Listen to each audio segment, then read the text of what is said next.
There's going to be another star Japanese player on the market this offseason, and his name is Yoshinobu Yamamoto. And the Toronto Blue Jays are said to be in on him. Now, we've heard this story before. We've heard it with multiple players in the past, but this is a notable report that is coming out. So we'll break that down and much more coming up on Jays Digest.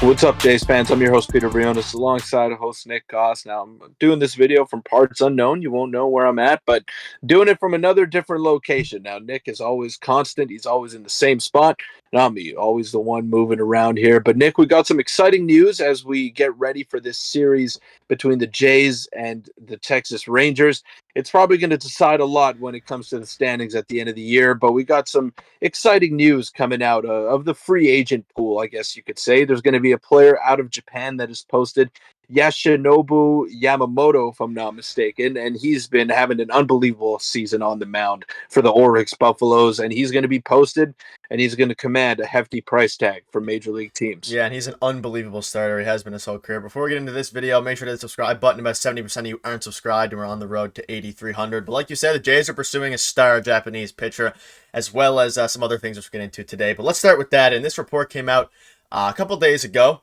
and it said, it's going to be translated for you, so I'm assuming this is from a Japanese reporter. It said, Yoshinobu Yamamoto, for today's games, officials that attended the game in Japan were the Yankees, Angels, Phillies, Cubs, Diamondbacks, Blue Jays, and the Pirates.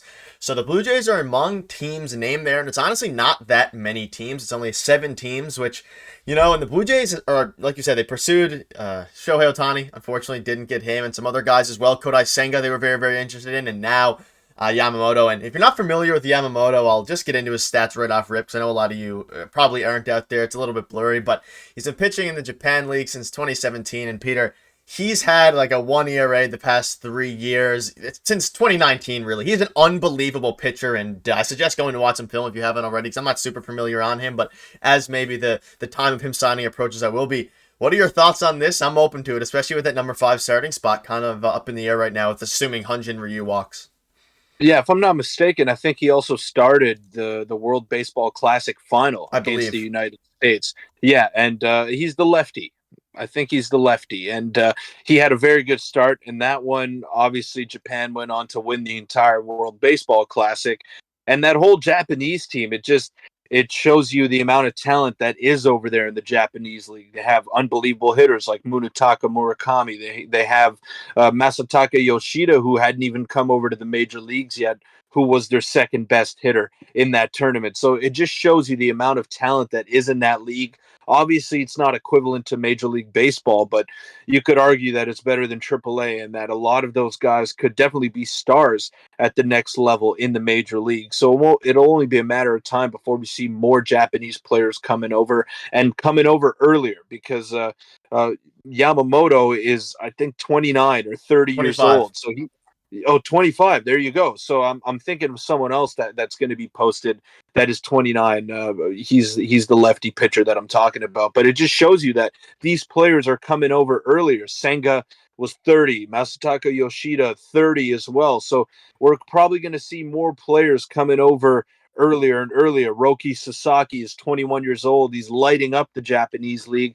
He's going to be posted in a couple of years. Shohei Ohtani came early. So it just shows you how good that league truly is, and how impactful these players could be the minute that they get to the majors. They don't even have to spend any time in the minors. Yeah, and funny, looking at the tweet here by Lewis, he said that Rogers needs to abandon any caution around luxury taxes and just go for it. And like you said, he's an unbelievable pitcher. He's 25 years old, and this is the righty. The lefty, your guy's also posting, like you said, I think this year or another year like that, but he's doing unbelievable, and he's a guy that I want to see the Jays. They've been named and rumored in so many of these Japanese pitchers, and it's like you said, Senga, Shohei Ohtani a while ago. I just want them to finally get one, and it seems like a time, depending on how this season goes, whether we could win it all for all I know, but I want them to pursue a pitcher like this who's been dominant in something other than the free agency or minor leagues, because we've kind of learned now, for the most part. Now, there is, variations where it doesn't happen, but the Japanese league, especially when you're this good, translates. Obviously, the Jays had the guy who slipped in my mind, the old bullpen arm, who was horrible,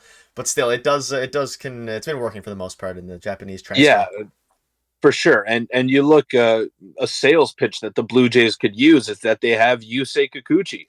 on their team, and he was a number one pick in the Japanese league. He starred over there before coming over to the Seattle Mariners and having an all-star season in that 1 year that he had there. But just to give you an example of the magnitude that that one player could have, Shohei Otani's favorite player in high school, it was Yusei Kikuchi. Yusei Kikuchi was his favorite player. He had a poster of him in his room. That's a story that I read. And it just shows you that all these guys are very close with one another. And it could be a swaying advantage that your team might have. I'm sure Shohei Otani is going to look at other teams in the offseason, but don't rule the Blue Jays out in that sense if Yusei Kikuchi is a close friend of his. And uh, just to put into perspective as well, Kikuchi didn't even make the Japanese World Baseball Classic team. So it just shows you how great their pitching is and how many different options that they do have up and down the NPB. And it's just very exciting to think about all these star players coming over to the MLB. Yeah, it's very, very interesting. And I have a lot to learn about a lot of these pitchers because to be honest, I didn't know who this guy was before, like really before the report came out. But it's something that the Jays are definitely going to keep an eye on, especially throughout the offseason. And Peter, a dream scenario, we get Yamamoto and we get Shohei Otani in the offseason, and then we go from there and we keep Yusei Kikuchi. But moving on to the next topic now, which the Blue Jays make a pretty big roster move and bringing back Erik Swanson for the start of the Rangers series like we predicted in yesterday's video. Now, the guy who did get sent down was Jay Jackson. Source confirms Jay Jackson being optioned to AAA. Erik Swanson is expected to be activated from IL Monday, and this was yesterday. He was officially activated today, and he does say here that this is the 5th time Jackson has been optioned. However, that was actually corrected in this tweet, which was literally 25 minutes ago, saying Jay Jackson has not hit the limit on his yearly options. When he was demoted earlier, it was considered a spring training options. With the season winding down, this move doesn't change much, but Jackson can still be recalled and optioned one more time. So this is very, very noteworthy because yesterday, everyone around Jays land was thinking that, Jay Jackson couldn't get called up. Do we hope to have to call up Jay Jackson? Probably not. As good as he has been, that would mean that someone goes down in the bullpen or someone severely underperforms. But Erik Swanson is back at a time that we definitely needed him back, and it means that, I don't know, our bullpen is looking pretty lengthy right now. Yeah, it's back to the place that it's been before that Erik Swanson injury. Jordan Romano is back and healthy. He's looked pretty decent in his past couple of outings. Jordan Hicks, obviously. So that's a really good 7, 8, 9 that you're putting together right there. And Jordan Hicks probably going to go out for the 7th. Then you have Swanson in the 8th, and then Jordan Romano in the 9th. There's no big three that I would rather have in the bullpen right now, apart from maybe Yanir Cano and Felix Bautista. But Felix Bautista is hurt right now, and we know that story. So the Blue Jays have one of the best collection of talents in the bullpen, and they're just so good. It's such a big part of this team. They're starting to put the offense together, but you could tell that Erik Swanson was dearly missed in his absence because the bullpen was having a couple of rough outings every now and then. Jimmy Garcia, Trevor Richards, and Tim Meza were forced into some high leverage spots that you may not want to force them into in normal circumstances. So hopefully this brings everything back into order, and it's a great time to have him back because as we touched on in the intro and as we'll touch on in pretty much every video up until Friday, Nick, this Texas Rangers series is the biggest one of the year, and they got to find any way that they can to win ball game to ball game in this series. Yeah, and looking at these postseason odds, or probabilities based on how the series goes, if Texas sweeps us, our postseason odds are down to 37. If Texas wins the series, 59. If we split, 80. And then if we win, 97. And if we're able to win this series, our playoff odds jump up to a whopping 97%. So the goal is to win the series. A sweep would obviously be nice, but I'm perfectly happy with winning the series 3-1 and walking away, however many games that is up. I think 4.5 games or whatever will end up being up on the Rangers. But that'll wrap up the video. Very, very intense series coming tonight, but that was a report that regarding Yamamoto that it's a bit exciting in a time where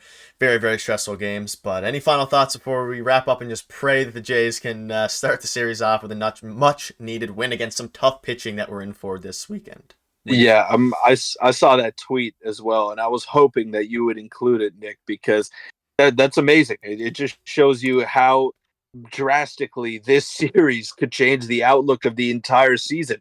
If you lose 4 in a row, if you're the Blue Jays, you got a 1 in 3 chance of making the playoffs. And then if you manage to win 3 out of 4, you're basically guaranteeing yourself a playoff berth. So it just shows how volatile each and every game is going to be in this series. It's going to be a lot of fun. It's going to be very stressful. So try to manage that stress and try to manage those emotions if you're a Blue Jay fan, because they're going to get pretty high and could get pretty low at times as well over the next 4 days. Yeah, that'll wrap it up. And this is about as early of a playoff series as I can remember, essentially, in recent memory, because this is what it all comes down to right now. And of course, we'll have to take care of business in the following series. But we are in the second wildcard spot right now. But thank you guys for watching, and hopefully the Jays can take care of business tonight.